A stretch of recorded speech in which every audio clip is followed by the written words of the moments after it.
El modernismo nació en Hispanoamérica hacia 1880. En los países hispanoamericanos surgió un sentimiento anticolonialista e indigenista que reivindica lo nativo y autóctono. Una nueva espiritualidad romántica de desprecio hacia el mercantilismo, el espíritu unitario y la vulgaridad de la sociedad burguesa. La influencia de las distintas tendencias estéticas y literarias de la crisis de fin de siglo.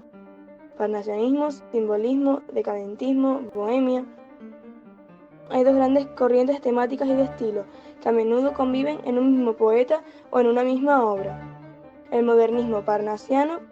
Los temas del modernismo parnasiano eran el escapismo ligado al cosmopolitismo,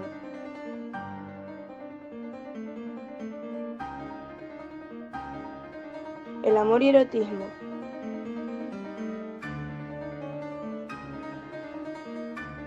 lo hispánico y lo indigenista. Es característico el uso de un léxico muy culto y alejado de los registros coloquiales. Por otro lado, los temas del modernismo simbolista son la propia intimidad del poeta, la soledad, la melancolía, la tristeza. El paisaje será acorde con el estado de ánimo del yo poético. Se sugiere una realidad subjetiva, fuera de lo racional y objetivo. Rubén Darío es el indiscutible impulsor del modernismo hispánico, y su obra más destacable de su etapa parnasiana es Azul, y de su etapa simbolista, Cantos de vida y esperanza. En el modernismo español destacan autores como Manuel Machado, Miguel de Unamuno y Antonio Machado. De la etapa modernista de este último destacamos Soledades, Galerías, otros poemas.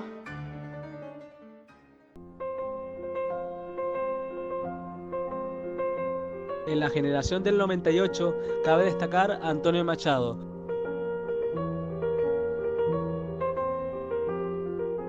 Con sus obras Campo de Castilla, Nuevas canciones y Poesía de guerra. En cuanto a la narración, sobresaltó una corriente llamada narrativa finisecular, con autores como Miguel de Unamuno en su obra Amor y Pedagogía. Además, dicho autor creó su propio subgénero literario al referirse a muchas de sus novelas con el término nívola, donde su máxima representación fue Niebla.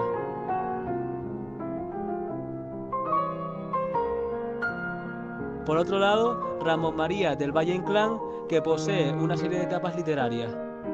Su etapa modernista canónica, con su tetralogía de las sonatas, sonata de otoño, sonata de estío, sonata de primavera y sonata de invierno. A su etapa de transición pertenece la trilogía novelesca de la Guerra Carlista. Y por último, su etapa de los esperpentos, donde deformaba grotescamente la realidad con fines expresivos, héroes nacionales mostrados en espejos cóncavos y distorsionados sistemáticamente. Su objetivo es seleccionar y desintegrar los hechos de España. Su obra más característica es Luces de Bohemia. Además, Pío Baroja presentó dos etapas en su obra literaria. La primera, agrupando los temas tratados en numerosas trilogías, sobresaliendo Camino de Perfección, y su segunda etapa, con su trilogía Saturnales, representó la Guerra Civil Española y la experiencia franquista. El último autor 98ista en la narración es José Martínez Ruiz, o también llamado Azorín, cuya obra cumbre fue La Voluntad. Respecto al ensayo 98ista destacan Miguel de Unamuno, tratando los temas de España, la cultura y las historias nacionales, con Vida de Don Quijote y Sancho, y la reflexión religiosa existencialista sobre el sentido de la vida humana, con su obra La agonía del cristianismo, junto con Azorín, a través de una descripción impresionista de los paisajes y la gente de España en su obra La ruta Don Quijote, y una reinterpretación de los clásicos españoles con su última obra Lecturas españolas. El nome novecentismo es un movimiento cultural y también artístico que renueva el género del ensayo, pero también la novela y la prosa literaria. El ideario de la generación de 1914 se basa en la defensa del arte puro, el elitismo, racionalismo y el antirromanticismo.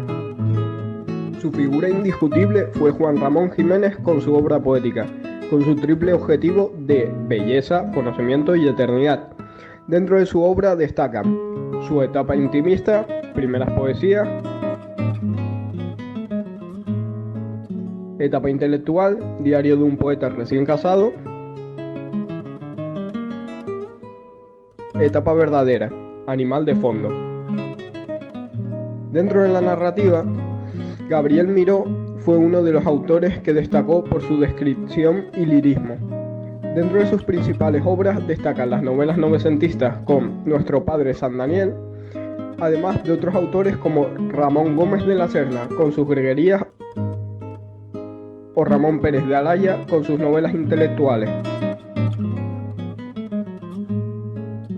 La generación de 1914 destacó sobre todo en los terrenos del ensayo.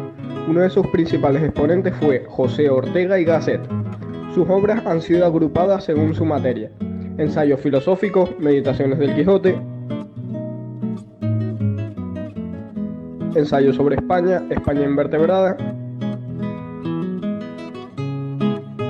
y ensayo sobre la literatura y estética, la deshumanización del arte.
Primeros días de la Guerra Civil.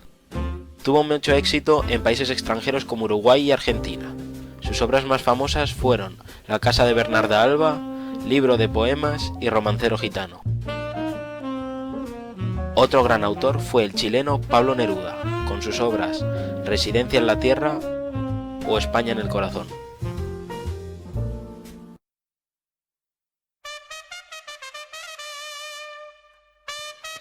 En la segunda década del siglo XX, el modernismo se extinguía, el novecentismo brillaba con Juan Ramón Jiménez y finalmente una serie de jóvenes vanguardistas intentaba abrirse paso en el panorama literario español.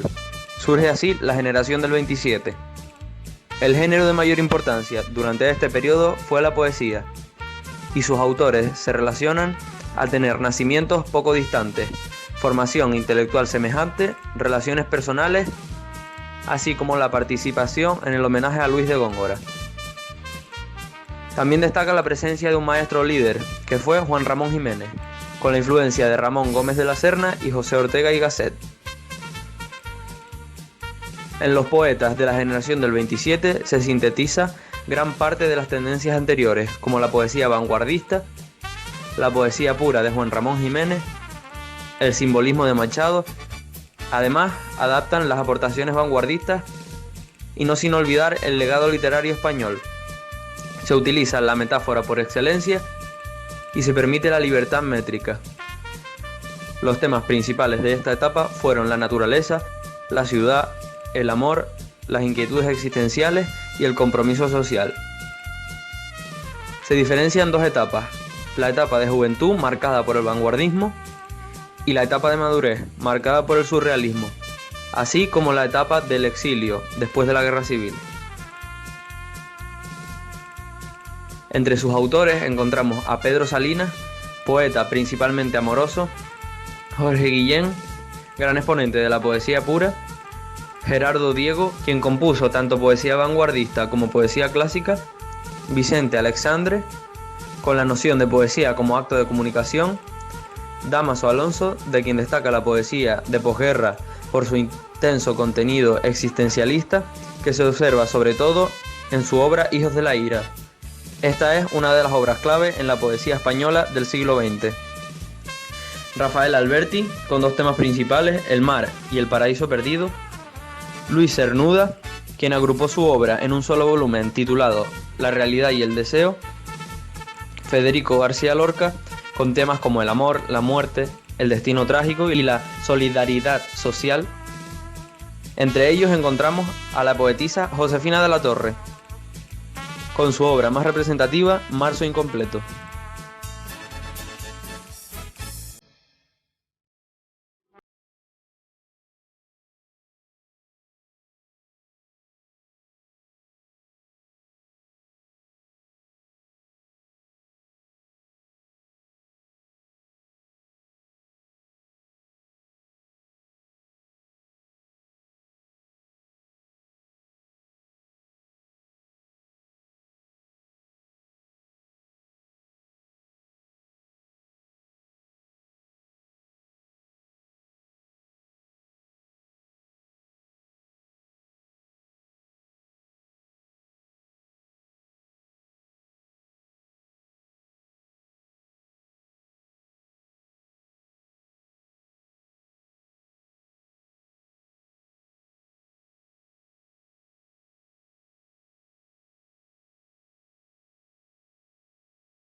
Poesía arraigada, perteneciente a una serie de poetas que se agrupan a la revista Garcilaso, incluyendo a Miguel Hernández.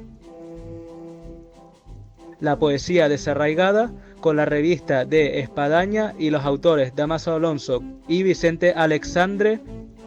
Además, sobresale la corriente del post-surrealismo, que se asocia con la revista Cántico y Pablo García Baena.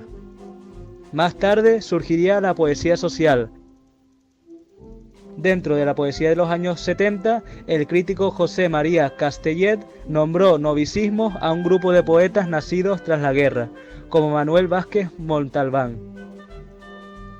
Y por último, en los años 80 y 90 surgieron una serie de tendencias artísticas destacando poesía de la experiencia, poesía clasicista y poesía de la conciencia. En la Guerra Civil Española surge el teatro de urgencia, siendo de militancia, sin pretensión artística y con fines políticos. Durante el teatro, en el exilio, aparecen Rafael Alberti, Pedro Salinas. A continuación, surge el teatro burgués por Jacinto Benavente, con finalidad de divertir al público sin perder la calidad literaria. Junto a la alta comedia adquiere una gran importancia el teatro de humor. En los años 50 surge una corriente realista y social. A través de Antonio Buero Vallejo, los nuevos autores abandonarán el realismo, apareciendo el teatro experimental y renovador. En los años 70 aparecen importantes grupos teatrales independientes, como La Cuadra, y por último, en el teatro de transición se caracteriza por su gran variedad, compañías vanguardistas, comedias burguesas y obras realistas. Además, en los años 80 predomina un teatro neorrealista tratando los problemas sociales.